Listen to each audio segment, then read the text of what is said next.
let's talk about Cloud9 then, because out of all of the rest of the teams in the LCS, when we've seen very different performances from almost everybody in lock-in compared to spring split, C9 has been the one constant where they have remained a top team. They haven't taken a dive like Liquid or, potentially EG, right? They haven't seen the same explosive growth that teams like TSM have and Dignitas have based on kind of the change in the meta and development of synergy over time.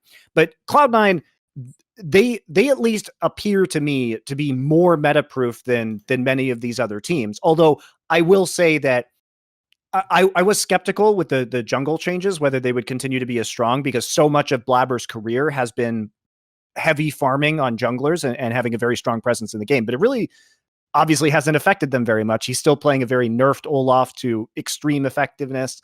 Perk seems to be integrating with the team. My concern about Cloud9 was really that the way they played last year was so much about take every fight that Blaber wants to take on the map, and it's Niski's job to walk to Blaber to fight for every fucking scuttle crab on the map to invade their jungle. And Perks just isn't going to do that, right? You need to, there's not going to be, this is Blaber's team, this is Blaber's game. Perks is going to demand more of that attention. And it was, I think, the adjustment to that has been good to see from Cloud9. And that was only my major question of this roster coming together. I feel like Blaber is entirely meta-proof. I mean, he's been able to play tanks before, right? He'll be able to play Sejuani just fine. And I think part of what makes him actually so much better is that, and I have to look into every single individual game and time it, but when I remember on the Nines, he was saying that the strength he has is he just clears the camps faster. Like, he's just mechanically better at clearing each camp, like stacking them together. That'll help you. It sounds silly, right? It sounds like a tiny area, but like, you do that, you get to the gank 3 seconds before. Yes. You get to the crab 3 seconds before. Guess what? You take those 3 seconds, now you get to the other thing at 3 seconds faster, and it snowballs entirely. So I think that's an aspect of his gameplay that is giant that other junglers aren't necessarily thinking about. At least I see often junglers like, oh, how do I gank? How do I work for my lanes? It's not so much like, how do I actually just clear the jungle faster so that I can have more time on the map? It sounds Crumbs. I'm not saying Crumbs, because we've all played solo queue, that all the good junglers are virgins, but the best junglers are the ones that can always come first. Well done. Whatever. Anyway, hey, you can come first and not be a virgin. Listen, it was just a joke. Crumbs. I've never experienced that personally. Defending all the premature ejaculators out there. Exactly. He's defending your honor. What little of it you have. Yeah. I'm fighting for you. So I agree, and it does sound dumb that that is such a big deal that you say that, Crumbs, but it truly is, and there is an art to even clearing things slightly faster, and also ending the clear with slightly more HP can be extremely impactful. Sure. Especially in a meta where we're looking at what is effectively full clearing constantly, right? So that when you're constantly clearing, this starts to add up into like 2-level advantages at sometimes, right? If you are actually pathing properly, and it is a less gank heavy meta where you're showing up for specific objectives. And if you can be a level up, if you can be, a few hundred gold up, it makes a massive difference. If you can be there early to set up for a dragon play because you finished your clear slightly faster and can get the vision and presence down on the objective. And a lot of this is just the way that you're kind of pulling camps in the jungle, the way that you're kind of smoothly transitioning from camp to camp, which minions you're killing first, the exact sequencing on a lot of these camps, depending on the champion that you're running, the efficiency of using your abilities and which order they need to go in.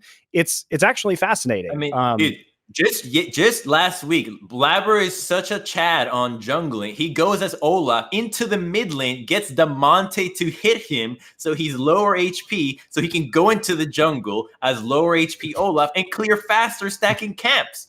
Like, he's thinking of so many ways to be faster than your opponent. Like, this is what you do in solo queue when you don't think your opponent is anything, when you think you're just so much better. He's doing this in the LCS against 100 Thieves, who's a top team. So no one else is really trying this thing. I'm going to look to see how many Olafs are actually stacking these camps and moving constantly, because it is a huge deal. I think once you mentioned that you have to constantly be cycling the jungle camps, it really gets to add up to like eventually like a minute's worth of time once you go through certain rotations. Yeah. And unfortunately, I mean, what sucks about this, honestly, this year is that we don't have Pro View, because there should be more content made about this, but we just can't really see a full clear from a jungler's perspective right now, or watch an entire game of pathing very easily. Because while I can look at it on the minimap, it's not always going to show you things that junglers do, like pulling blue and Gromp together so you can AoE them and clear them simultaneously, right? And these kind of tricks that are becoming increasingly commonplace in the professional scene. And it is, you know, I really want ProView back, because I think it was an excellent tool that Riot introduced. And it is, I do as well, sad. but I will just say I do have actually stock in that company, so I have to say that. That's something called ethics. Sorry, boys, but I also would like it back for not just that reason alone. You know, just saying it's a good product. I also have stock in it. It's an adequate disclaimer. Yeah, but yeah, I wish we would have more content about kind of champion specific clearing patterns and in-depth reviews of that. But it's very hard to get at the professional level right now, unless you're downloading solo queue replays. And even then, it isn't a great reflection of what happens during professional games.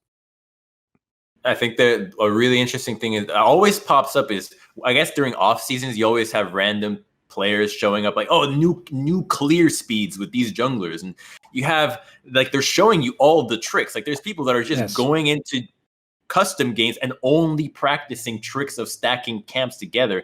And like on champions like Fiddlesticks, it'd be able to hit insane clear speeds. On Evelyn's, like on all sorts of these junglers. But a big part of it is that in pro, they're like, oh, I don't want to start stacking camps. I'm afraid I'm going to get invaded and killed. What if they find me being so low? But if you're confident in your team, confident in what you're doing, you do it, and now you actually get a big advantage. So I think that a big confidence thing is also something that, I mean, the game is obviously entirely confidence-based. If you don't think you can do it, then the players just end up looking like shit.